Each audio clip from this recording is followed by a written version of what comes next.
Todo cristiano sabe que la Biblia es la palabra de Dios, que es un libro que Dios inspiró. Dios utilizó a los hombres que, tal como lo dice la Escritura, hablaron en nombre de Dios y no de su propia voluntad. Al observar el libro, reconociendo su autoridad como un regalo de Dios, debemos tener celo y atención de vivir según lo que está escrito. Jesús usó expresiones como está escrito para enseñar lo que decía la Biblia, sino para desmentir las propuestas de Satanás y mostrar cómo deberíamos comportarnos. Este es el tema de nuestra reflexión hoy. Vive por la palabra, permanece conmigo unos minutos, vamos a entenderlo mejor.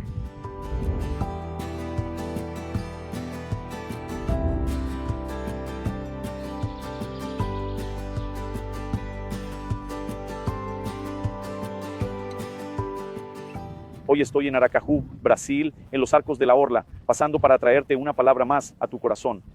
Y el texto que quiero tomar como base para nuestra reflexión es Mateo capítulo 4, del versículo 1 al 10. La Escritura dice: luego Jesús fue llevado por el Espíritu al desierto para ser tentado por el diablo. Y tras haber ayunado 40 días y noches, tuvo hambre. Entonces el tentador, acercándose, le dijo a Jesús: si eres el Hijo de Dios, manda que estas piedras se transformen en panes. Jesús respondió: está escrito, el ser humano no vivirá solo de pan, sino de toda palabra que sale de la boca de Dios. Permíteme tomar un breve descanso antes de seguir leyendo desde el verso 5 hasta el 10. Cuando Jesús como hombre es tentado por Satanás en el desierto, su respuesta es: está escrito. Es profundamente reveladora. Jesús está diciendo: no voy a actuar basado en tus propuestas, sugerencias u orientaciones. Él le dice a Satanás: yo actúo conforme a lo que dice la palabra de Dios.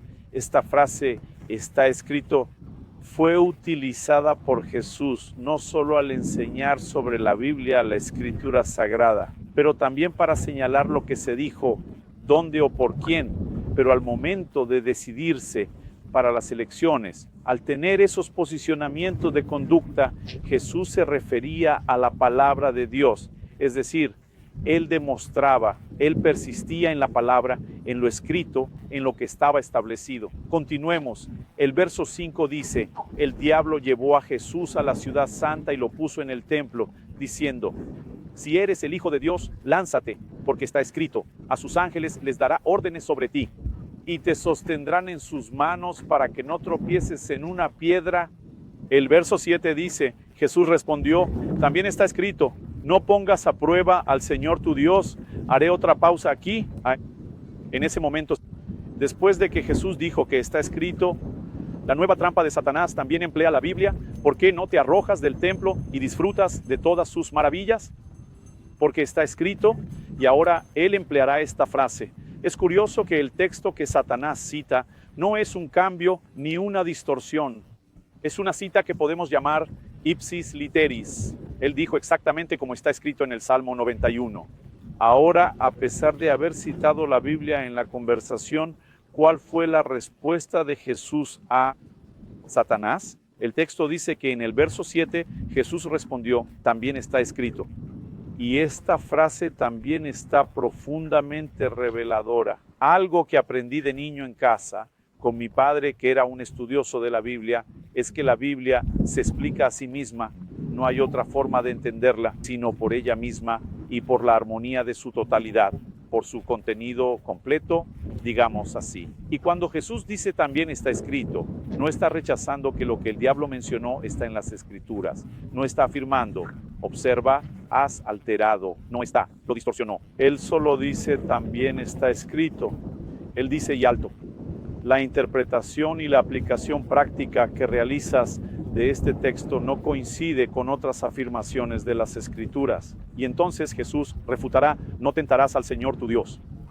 Lo que tú y yo necesitamos entender es lo que Jesús está diciendo.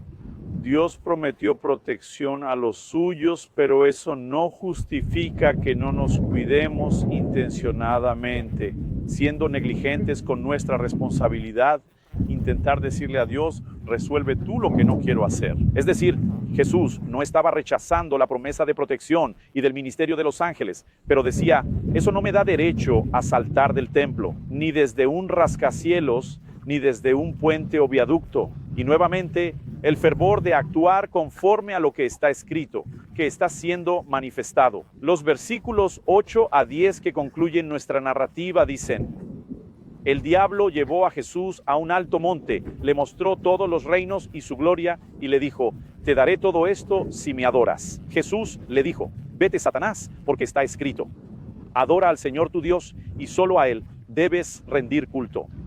Todas las respuestas de Jesús, sus negativas a las tentaciones, se basaban en esta declaración: está escrito. Es decir, Jesús mostraba lo que todo judío fervoroso de su época tenía, el entendimiento de que debían vivir según la palabra. Esto se estableció desde la revelación de la antigua alianza del Antiguo Testamento. Por ejemplo, en Josué capítulo 23, verso 6, la Biblia dice: por tanto, esfuércense mucho para cumplir lo que está escrito en la ley de Moisés, para que no se aparten de ella ni a la derecha ni a la izquierda. Básicamente, esta advertencia ya había sido dada por Moisés y ahora se repite por Josué. En Deuteronomio 5:32 recordamos: tengan cuidado de hacer como el Señor su Dios les ordenó, no se desvíen ni a la derecha ni a la izquierda, sigan todo el camino. Verso 33, que el Señor su Dios les mandó para que tengan vida, para que todo les salga bien y para que sus días se extiendan en la tierra que van a heredar. Este entendimiento de vivir según lo que Dios había orientado y determinado a partir de la Escritura siempre ha estado presente en la vida del pueblo de Dios y debe estar presente en mi vida y en la tuya. Si reconocemos la Biblia como un libro divino inspirado por Él, aunque haya utilizado a hombres que por inspiración hablaron de Dios, inspirados por el Espíritu Santo, crearon un contenido tan armonioso que ha perdurado no solo a través del tiempo, sino también ante cualquier tipo de ataque y persecución. Si realmente creemos en la autoridad de este libro, no hay otra respuesta que podamos darle excepto la decisión de vivir por lo que está escrito. Y al observar el Nuevo Testamento, notamos el fervor de Jesús, incluso para dirigir la fe de sus discípulos en Él, basado en lo que Él presentaba de las propias Escrituras. Por ejemplo, en Lucas 24, vemos que el Señor, después de resucitar, se presenta a los discípulos en el camino de Emaús. Él trae una enseñanza bíblica. El texto es así, empezando por Moisés y los profetas. Les explicó lo que decía acerca de Él en todas las Escrituras, no solo en parte, sino en su totalidad. Él va exponiendo el contenido de forma muy armoniosa. En la primera carta de Pablo a los Corintios, capítulo 4, verso 6, el apóstol brinda una guía muy clara y precisa. Él afirma: hermanos, he usado estas cosas como ejemplo de mí y de Apolo por ustedes, para que con nuestro ejemplo ustedes aprendan esto. No vayan más allá de lo que está escrito. Básicamente, él está diciendo: la moraleja es, lo que quiero que entiendan de nosotros es esto: no excedan lo que está escrito. ¿Qué significa eso?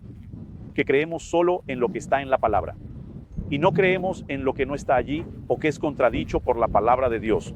Esto significa que ella establece el contenido no solo de nuestra doctrina, sino también de una fe práctica de nuestra vida diaria. Debemos mirar y reconocer que este valor promovido por los apóstoles ya existía desde la antigua alianza. Isaías, por ejemplo, en el capítulo 8, en el verso 19, Dios usa al profeta para cuestionar cuando les digan que consulten a los médiums, a los adivinos que murmuran.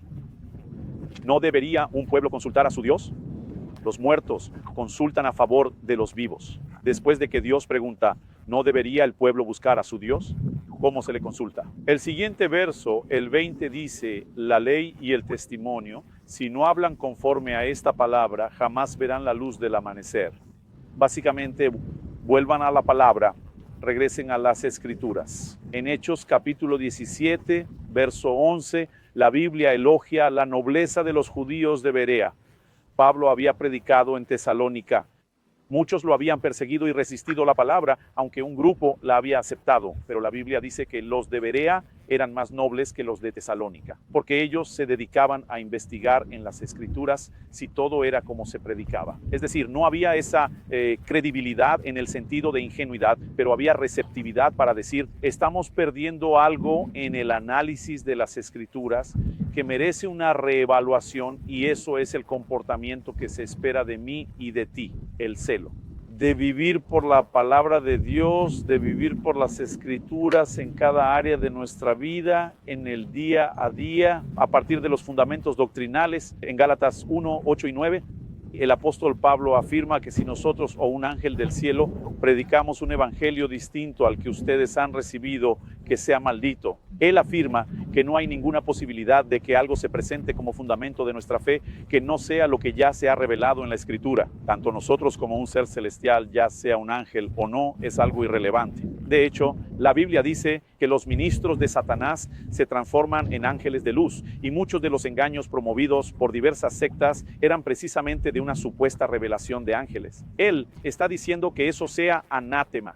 La palabra anátema significa maldito, abominable, es decir, su postura es clara. Nosotros caminamos dentro de la Escritura, siempre ha sido claro. El apóstol Pedro nos advierte en 2 Pedro capítulo 3 a partir del verso 15, incluyendo el 16, los siguientes versículos. Él menciona a personas que tergiversan las Escrituras, es decir, si tenemos conocimiento del contenido, el celo de vivir por lo que está escrito, no seremos presa de estas personas. Santiago dice que los maestros recibirán un juicio más severo. Principalmente quien se atreve a enseñar la palabra de Dios debe entender la gran responsabilidad que esto conlleva, porque si algo se altera, Dios mismo exigirá cuentas y se ocupará de cada uno de nosotros que sigamos el ejemplo de Jesús y vivamos por la palabra.